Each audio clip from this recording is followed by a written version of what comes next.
When the former White House doctors are all speaking out, you know it's bad. And that is the current situation for Donald Trump. Men who previously served as the top-ranking physician for presidents past are saying the same thing. Donald Trump is in very clear cognitive and physical decline, and he shows us every single day. And that is what we are seeing right now after Donald Trump's latest very public, very humiliating collapse. And we know who doesn't like that. It's Donald Trump. So we're going to get into it all, but before we do, if I could quickly ask you to leave a like on this video, and if you haven't already and you enjoy our channel, to hit that subscribe button because it goes a long way in supporting our work. Now, before we get into this new detail from a former White House doctor sharing just how bad it's gotten for Donald Trump, why he's coming out, why he is speaking out right now, I want to start with the broader view of Donald Trump's collapse that was broken down by Chris Hayes.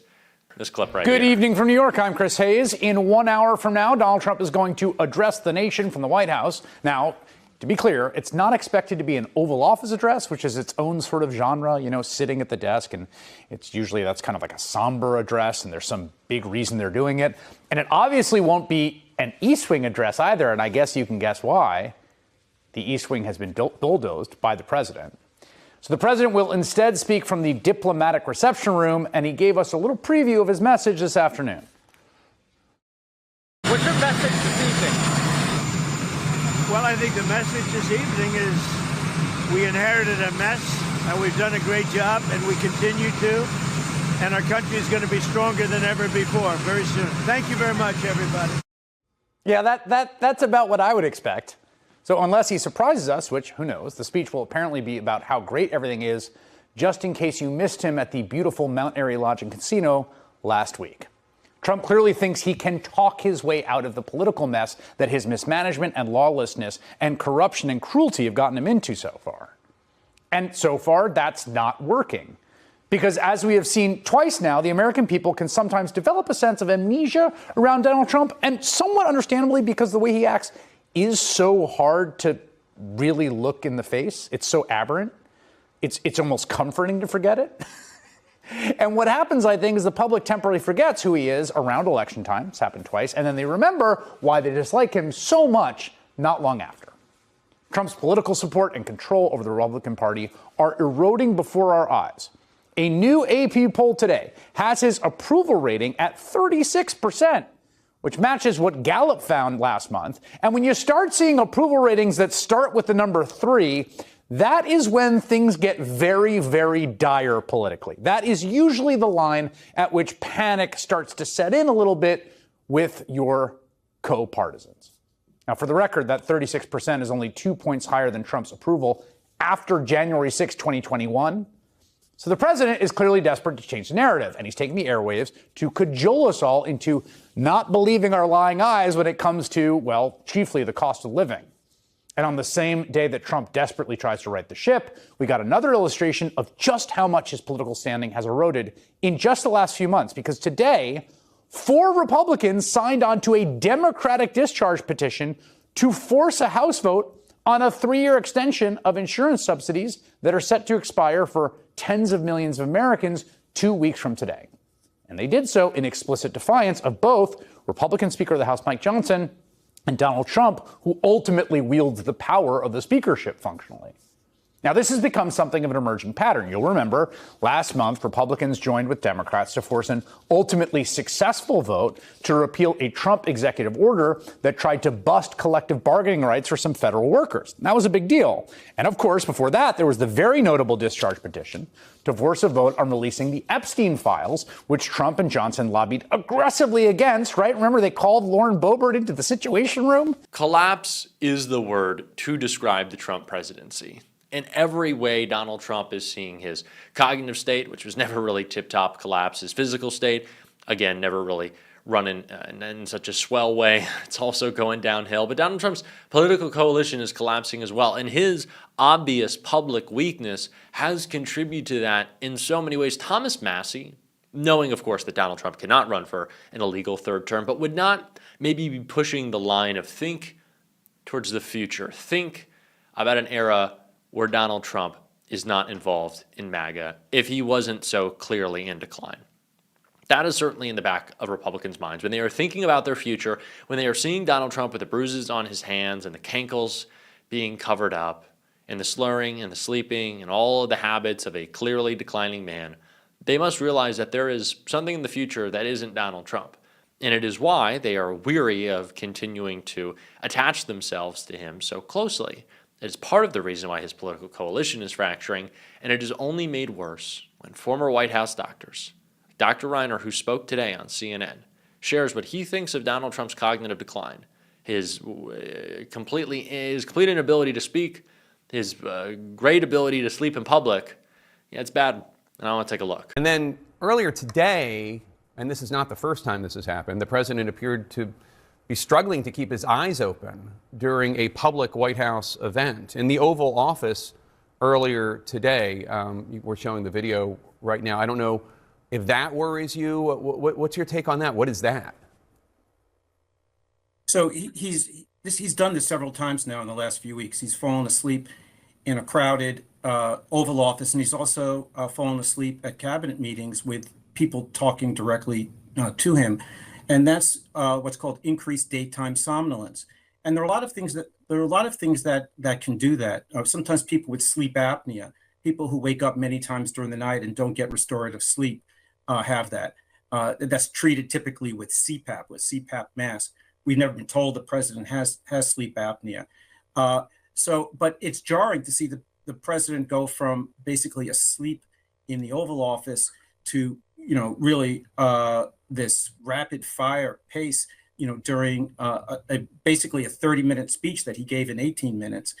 It was, and again, what I said last night is no one should be happy to see that. Certainly his supporters shouldn't have been happy to see him so sort of loud and almost out of control, and his detractors should not be happy to see him. The president of the United States should be well, but there've been a lot of health issues. He has the chronic bruise. He had swollen ankles. He's had these mysterious scans. We mentioned the daytime somnolence, and then last night's speech. So I think all of this raises realistic concerns about the health of the president. And it would be great if the White House was a little bit more forthcoming about that. I can't be the only person who had concerns after watching him last night. You weren't. Dr. Jonathan Reiner, thank you so much. I appreciate it. That is not a clean bill of health, as you might call it. That is not a full endorsement of Donald Trump's health. That is a sad summary of where the president of the United States is at.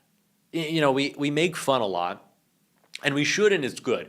But I also think it's important to keep in mind when Donald Trump talks about, let's say, a cognitive test, right? When Donald Trump is bragging that he can identify an elephant, or that he can count to 10, or that he still knows his name and the year that it is, we laugh. And it is funny, but it's also very sad. You do not administer a cognitive test like the one Donald Trump brags about, that he says no other president has been willing to take because it is so difficult, when in fact no other president has had to take a cognitive test because no other president has displayed the symptoms of cognitive decline that Donald Trump has. No one was wondering if Barack Obama was all there. It wasn't that he wasn't able to do the man, woman, person, camera, TV shtick.